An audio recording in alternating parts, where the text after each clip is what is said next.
Baik, bismillahirrahmanirrahim. Assalamualaikum warahmatullahi wabarakatuh. Salam sejahtera untuk kita semua. Selamat datang di kelas tutorial online Universitas Terbuka dalam mata kuliah Asesmen Kegiatan Pengembangan Anak Usia Dini SPAD 4301.15. Perkenalkan, nama saya Regita Musfita MPD atau biasa dipanggil Ibu Gita, yang akan menjadi tutor pada mahasiswa pada mata kuliah pembelajaran ini. Nah, latar belakang pendidikan saya baik S1 dan S2 berasal dari Universitas Pendidikan Indonesia dalam bidang pendidikan anak usia dini. Baik, apa kabar teman-teman mahasiswa PG PAUD FKIP Universitas Terbuka? Semoga selalu dalam keadaan sehat walafiat dan tetap bersemangat untuk mengikuti tutorial online pada mata kuliah ini.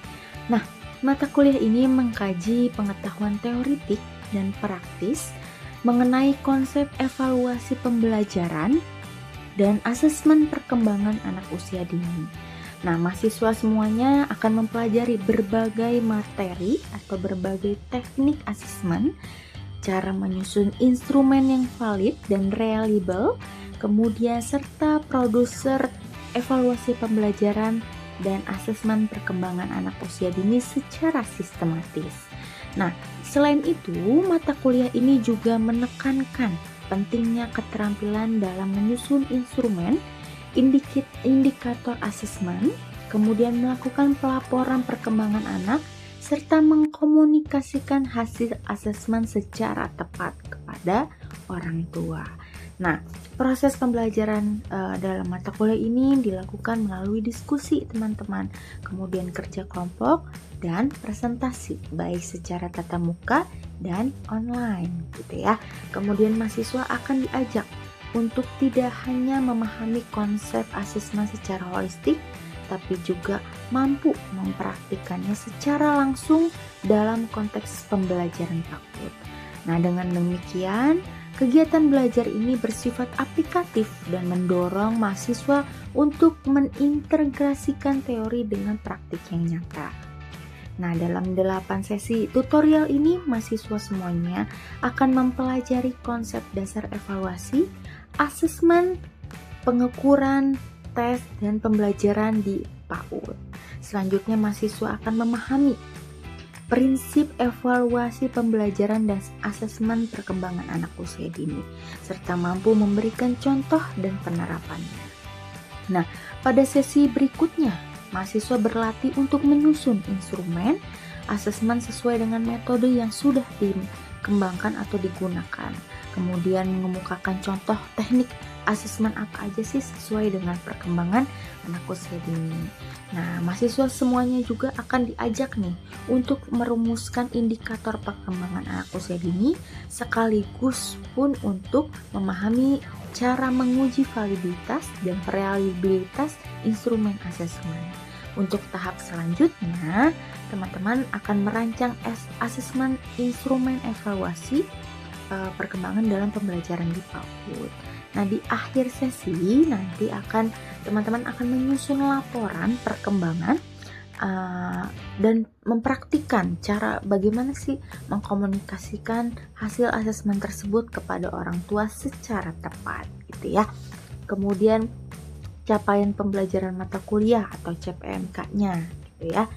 Ada 6 teman-teman ya. Ada yang pertama, dan menjelaskan konsep dasar evaluasi pembelajaran dan asesmen anak usia dini. Kemudian yang kedua, mengidentifikasi metode dan teknik asesmen yang sesuai untuk anak usia dini. Kemudian menyusun instrumen asesmen yang valid. Kemudian melakukan evaluasi gitu ya, pembelajaran dan asesmen perkembangan anak usia dini. Yang kelima, menyusun laporan perkembangan anak usia dini secara sistematis. Yang terakhir, mengkomunikasikan hasil asesmen perkembangan kepada orang tua. Nah, adapun materi yang kita akan pelajari setiap sesinya, ada yang pertama, ada karakteristik evaluasi, asesmen, pengukuran, tes dan pembelajaran di PAUD. Yang kedua, prinsip evaluasi pembelajaran asesmen perkembangan anak usia dini. Yang ketiga, merancang evaluasi ya, teman-teman merancang evaluasi.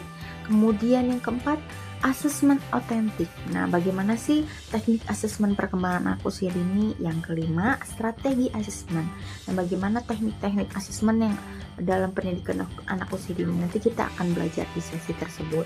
Kemudian yang keenam, ada instrumen. Bagaimana kita menentukan indikator sesuai dengan perkembangan anak usia dini, sesuai dengan instrumen yang baik untuk anak usia dini. Yang ketujuh adalah rancangan asesmen. Nah, bagaimana sih kita merancang gitu ya teman-teman untuk instrumen evaluasi perkembangan anak usia dini. Yang terakhir ada pelaporan perkembangan anak usia dini. Nah, teman-teman semuanya, apabila memang ada suatu hal yang kurang dipahami atau ada kendala dalam mempelajari materi, nah kemudian baik itu penugasan, kemudian ada diskusi gitu ya teman-teman, silahkan teman-teman untuk bertanya atau berdiskusi dengan saya di forum yang telah disediakan teman-teman, atau menghubungi saya gitu ya melalui regitamusvita.upi.edu gitu ya. Nah, semoga teman-teman dalam kelas tutorial online ini bisa memberikan banyak manfaat serta ilmu pengetahuan yang bisa menambah teman-teman wawasan keilmuannya khususnya pada bidang PAUD gitu ya. Selamat belajar teman-teman semuanya, mahasiswa PG PAUD, FKIP Universitas Terbuka. Semoga teman-teman semuanya semangat dari sesi pertama sampai sesi akhir. Terima kasih. Salam sejahtera untuk kita semua. Wassalamualaikum warahmatullahi wabarakatuh.